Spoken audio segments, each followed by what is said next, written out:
Hey there and welcome back. This one is Saved by the Bell. So settle in and we're going to get right to it.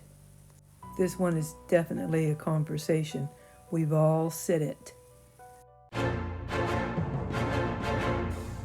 We have all used the phrase "saved by the bell." It signals a reprieve, a narrow escape from an awkward situation. But what if that bell meant the difference between life and a horrifying silent death? The origins of this saying are far from casual. They lie buried deep in a time of great medical uncertainty. People feared being buried alive.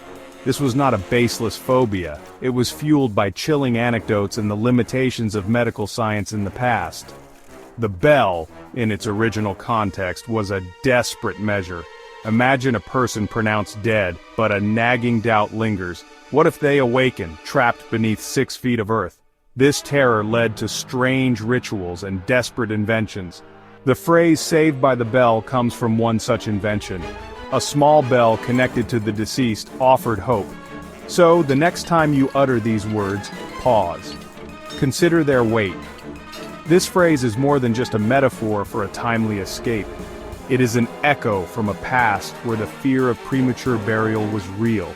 It connects us to a time when a simple bell could mean the difference between life and an unimaginable end. The 1700s and 1800s were a time of medical uncertainty. Doctors lacked the tools we have today. Determining death often relied on simple observation. Did they have a pulse? Were they breathing? Sometimes these signs were faint, easily missed. Burial practices reflected this uncertainty. Funerals happened quickly, increasing the risk of error. Conditions like catalepsy could mimic death.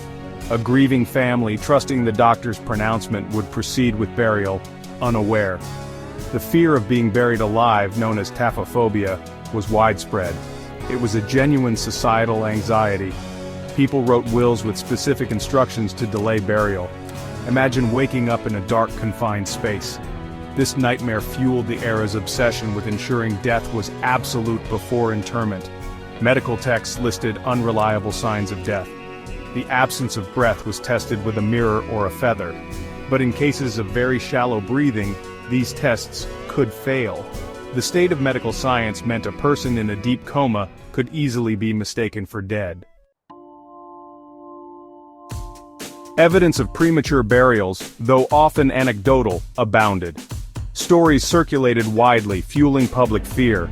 Coffins exhumed sometimes revealed horrifying scenes: scratch marks, torn clothing, bodies in contorted positions. These accounts solidified the terror in the collective imagination. One famous case is Alice Blunden of Basingstoke, England in 1674. She was buried alive, discovered only after children heard noises. The incident sent shockwaves.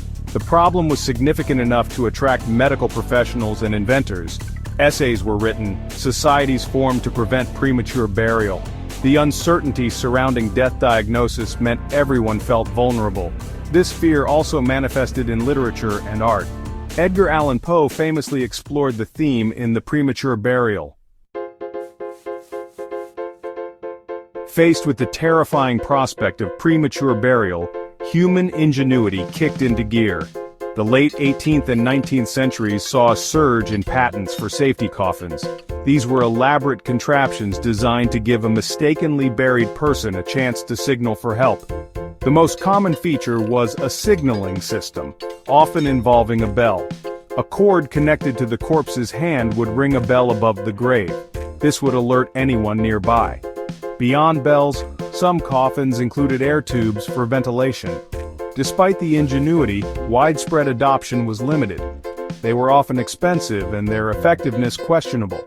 Nevertheless, their existence is a testament to the fear of premature burial. The idea of being saved by the bell took on a very literal meaning in these designs. The invention of safety coffins created a new need. Someone had to be listening for those bells. This led to the employment of night watchmen in cemeteries. They patrolled the silent rows of graves, listening for the faint ring of a coffin bell. Their presence provided reassurance to the living, and a last chance for anyone mistakenly interred. The life of a cemetery night watchman was likely a lonely one. They spent nights surrounded by the dead, in the quiet stillness of the graveyard. Their role was crucial. If a bell did ring, they were the first line of response. The night watchman became a symbol of vigilance. He was the guardian against the final, silent error. The era of widespread fear of premature burial eventually waned. Medical science advanced significantly. Doctors developed better methods for determining death. As the ability to accurately diagnose death grew, public anxiety subsided. Safety coffins faded into historical curiosities. The phrase "saved by the bell" began a transformation. It detached from its grim origins. One popular association is with boxing. A fighter could be saved from a knockout if the bell rang. The phrase broadened further, becoming a general metaphor for any last-minute rescue. It is now a casual idiom, lighthearted and common. Yet, knowing its history adds a profound layer. The phrase is an echo from the grave, a testament to a chilling chapter in our relationship with death.